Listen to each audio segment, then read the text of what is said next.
Don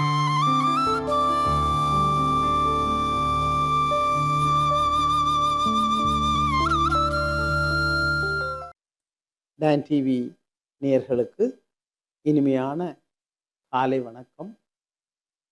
ஆக உளவியலிலே குடும்பத் தலைமைத்துவம்.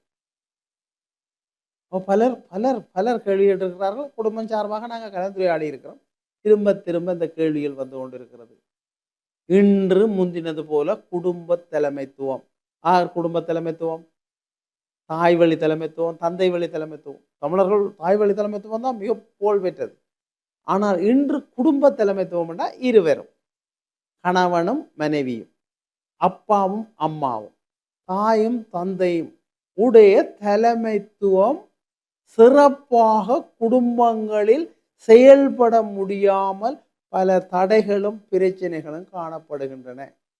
இதனால் குடும்பங்களில் பிரச்சனை, பிள்ளைகள் பிரச்சனை, சிக்கல்கள்.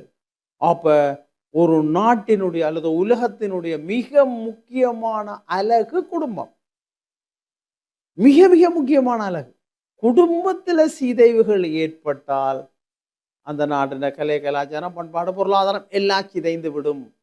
ஆகவே குடும்பங்களை பாதுகாத்தல் தொடர்பான விழிப்புணர்வு சுகாதாரத்துறையூடாக, கல்வித்துறையூடாக, சமூகவியல் துறையினூடாக, இப்ப பாருங்க, இந்த ஊடகத்தினூடாக விழிப்படைய செய்கின்றோம். ஆக அப்ப அப்பா அம்மா ரெண்டு தலைமை, ரெண்டு பேரும் ஒருத்தர் ஒருத்தர் புரிந்து கொள்ளுதல், இது தொடர்பாகவும் ஒரு ஆய்வு உலகம் முழுக்க செய்து இன்று குடும்பங்கள் பல சவால்களை எதிர்நோக்குகின்றன இந்த ஆய்வு சொல்லுது.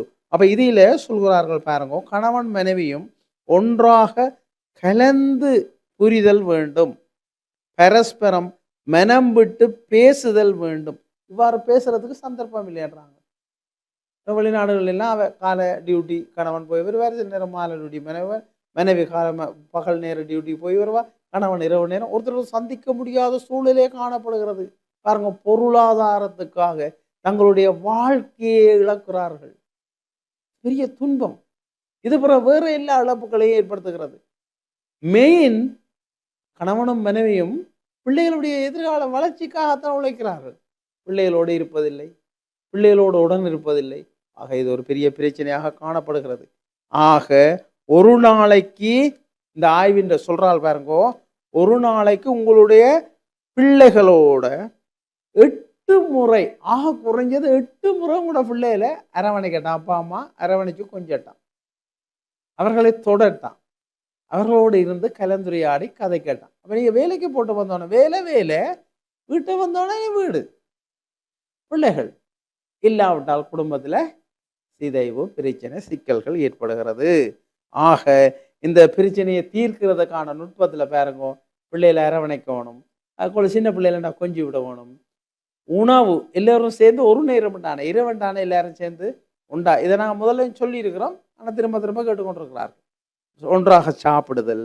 மற்றது பிள்ளைகளை மனைவியை கூட்டிக்கொண்டு ஒரு கோயிலுக்கு போகிறது, செலவழிக்கிற காசை கூட செலவழிக்கிற ஒரு சின்ன டூர், அருகில் சில விழாக்கள். இந்த அட்ராக்ஷன், இந்த இணைவுகள், இந்த சின்ன சின்ன அருட்டல்கள் உங்களுடைய குடும்பத்தில் பிரச்சனைகள், சிக்கல் வந்தாலும் ஒருத்தர் விட்டு கொடுக்காம நம்பிக்கையோட அரவணைத்து செல்கின்ற பண்பு வளரும்.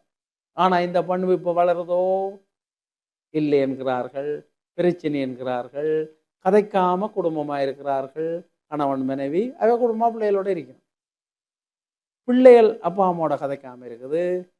ஆக கடைசியா இந்த குடும்ப தலைமைத்துவத்தினுடைய ஃபெயிலியர் என்னென்று சொன்னால், முதியோரை அம்மாட்ட பால் குடித்து அம்மா 1000 ரூபாய்களை அர்ப்பணித்து வளர்த்த அம்மாவை இறுதியில் பார்க்காத, அது மிக உயர்ந்த கற்றல், பெரிய ஆக்கள், பெரிய தொழில் செய்பவர், நடுரோடில் விட்டுகின்ற நிலை கணக்க நடந்து கொண்டிருக்குது. இப்போ அரசாங்கத்தில் சமூக திணைக்களத்தில் இப்போ இதுதான் பெரிய ஒரு ஆய்வு நடந்து கொண்டிருக்கு. அதுக்கு என்ன ஒரு மாற்றங்களை செய்யலாம். ஆக இந்த விழிப்புணர்வை நாங்கள் ஏற்படுத்துவோம், குடும்பங்களை வலுவூட்டுவோம். நன்றி, வணக்கம்.